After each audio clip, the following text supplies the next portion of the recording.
If you've ever been to a hospital, you know this. Every silence there, every beep, every sound of footsteps carries its own kind of fear.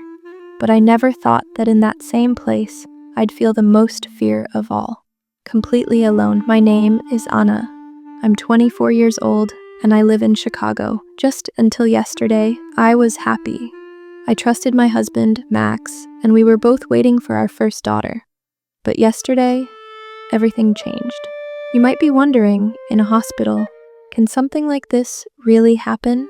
Yes, it can.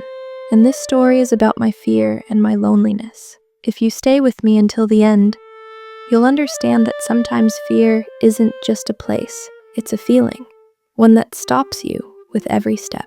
With Max, I was living the most beautiful time of my life.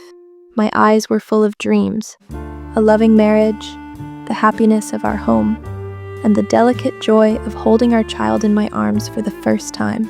I truly wanted our world to be filled with nothing but love and understanding. But I'm human too. I had fears. The fear that our happiness could suddenly end, because sometimes people put their own happiness at risk through their fears. Max and I met in college. He always made me laugh, showed me dreams, and reassured me that life isn't easy.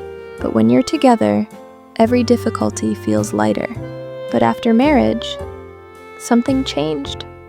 Small arguments, not talking on the phone for hours, those looks that suddenly felt cold. I thought, these are just early marriage stresses. But the real fear started when I was taken to the hospital. That morning, I felt a mild pain. I went to the hospital, thinking it was normal. But there, instead of holding my hand, Max left me. He said, "I can't come, I have work." I thought he was joking. But when I saw that he actually left, my heartbeat felt like it stopped. Why? Why? In the most important moment of my life, wasn't he with me? I was alone. Just the white hospital room, those beeping machines, and my own heartbeat. Every sound scared me. Every small pain felt bigger. And my mind kept asking the same question. Had Max really left me? Was this the last night of our marriage? And the scariest part, my baby. Would I still be able to become her mother if there was no one nearby to help me?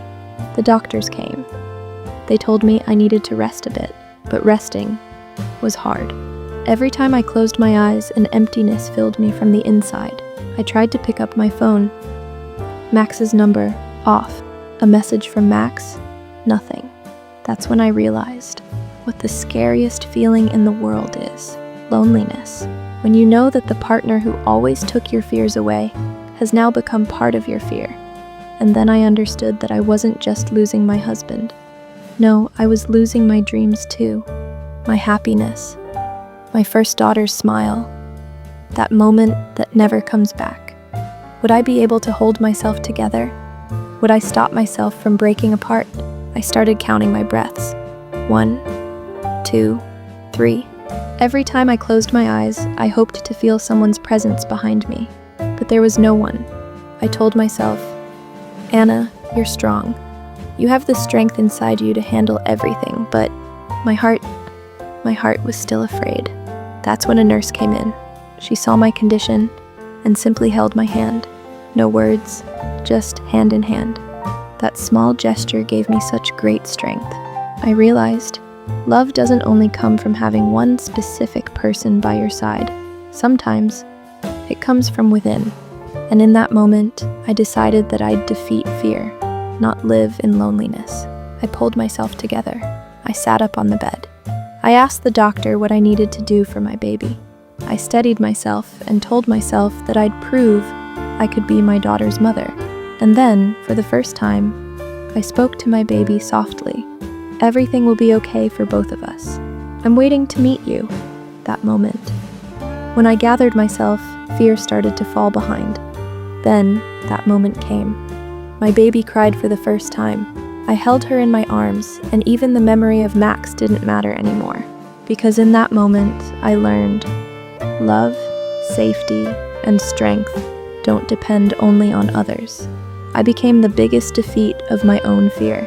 I learned to live for myself and for my daughter. Max tried to come back later, But by then, I had already understood. Some feelings and some strength don't come back. And now, every time I see my daughter's smile, I know this. Even if the world leaves you alone, you can become your own strength. And that's my story. A story of fear, loneliness, and then finding myself. Maybe you, too, someday, will find your own strength when it feels like everything is already lost.